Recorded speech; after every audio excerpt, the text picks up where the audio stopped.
Part about disappearing that people misunderstand is this. Sometimes the person who leaves for a while is becoming harder to use. From the outside, it can look like you gave up. You stop replying as fast. You leave messages unopened. You open the app, but your thumb freezes before typing. Then you close it and feel guilty for needing 3 hours to answer a sentence that only said, "You good?" It feels like hiding badly. Your room gets too quiet. Your hoodie smells like the same chair. Your phone lights up, and your stomach tightens before you read the name. You tell yourself you just need a day. Then the day becomes a week. Nobody can see what is being rebuilt, so they assume nothing is happening. But something is happening.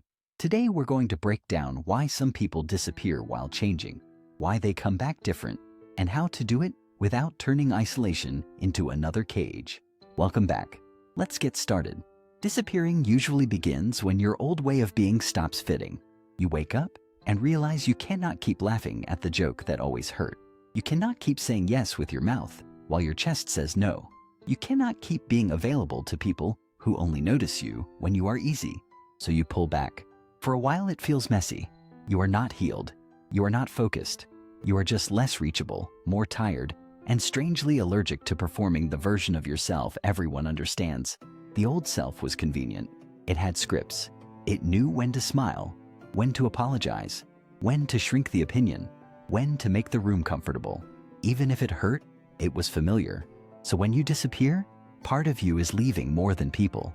You are stepping out of a role that used to keep everything predictable. Maybe you were the funny one who never needs help, the reliable one who says yes before checking their energy, the agreeable one who keeps a face while resentment builds in the jaw. Coming back unrecognizable begins much earlier than the dramatic version people imagine. It begins with becoming unavailable for the performance. Your brain does not like that at first. It has spent years connecting belonging with predictability. If people know what to expect from you, maybe they stay. So when you begin to shift, your nervous system treats change like social risk. Your mouth goes dry before a boundary. Your hands feel heavy before sending one honest message. You reread it, soften it, remove the part that sounded too clear, then put it back. Because for once, clear is truthful. That tiny edit can feel like betrayal. Your body remembers the times when being different made connection feel less secure. This is why disappearing can become necessary.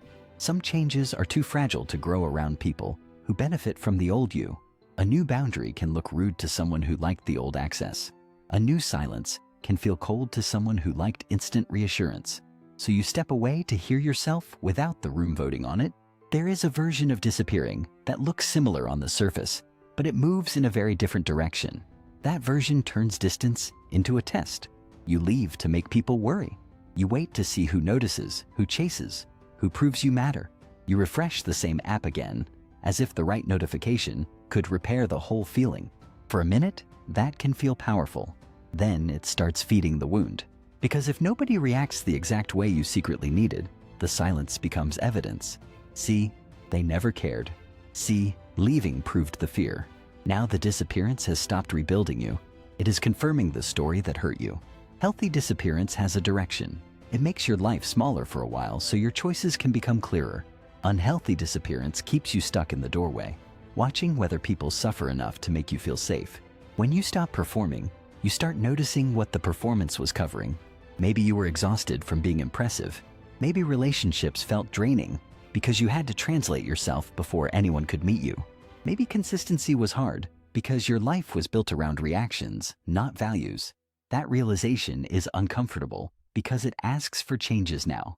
Different sleep, different friends, different standards, different reasons for saying yes. Suddenly, the return is no longer about showing everyone a better version. It becomes about refusing to rent yourself out to the old version again. This is why just come back when you feel better lands nowhere. Sometimes you are not charging a battery. You are replacing the wiring.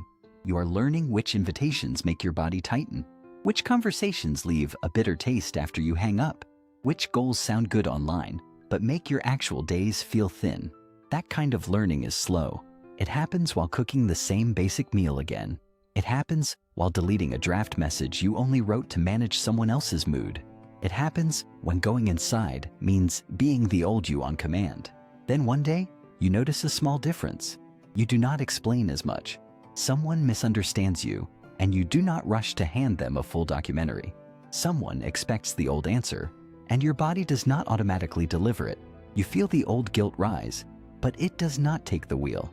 That is not coldness. That is self-trust becoming faster than fear. Coming back unrecognizable can scare people because they met you through your coping strategy. They bonded with your overgiving, your access, your automatic apology, your convenience. You stopped signing old terms without reading them. Some people need time to learn the new shape of you. They may have loved you sincerely, while still relying on a version that rarely said no. So the better question becomes, who can meet me without needing me to disappear from myself again? Because the goal is not to vanish forever. The goal is to return with enough inner structure that connection no longer requires self-erasure. So if you are in that disappearing phase, be honest about what it is doing. Do not romanticize isolation. A closed room can heal you, but it can also shrink you. Privacy helps when it gives you rest, clarity, and choice. Keep 1 or 2 safe lines open. Eat something with texture. Open a window. Let daylight touch the floor. Answer one message honestly, even if it is short. The point is not to reappear perfect. It is to reappear aligned. Unrecognizable does not have to mean colder or impossible to reach. It can mean you no longer abandon yourself to be understood faster. It can mean your yes has weight because your no exists. You did not disappear because you were broken beyond repair. You may have stepped away because the old version of you was taking up every room and the real one needed space to stand up. What is one old version of you that people still expect you to perform? If you want more uncomfortable but useful truths about your mind explained clearly, subscribe, because this channel is about understanding the patterns you keep blaming yourself for.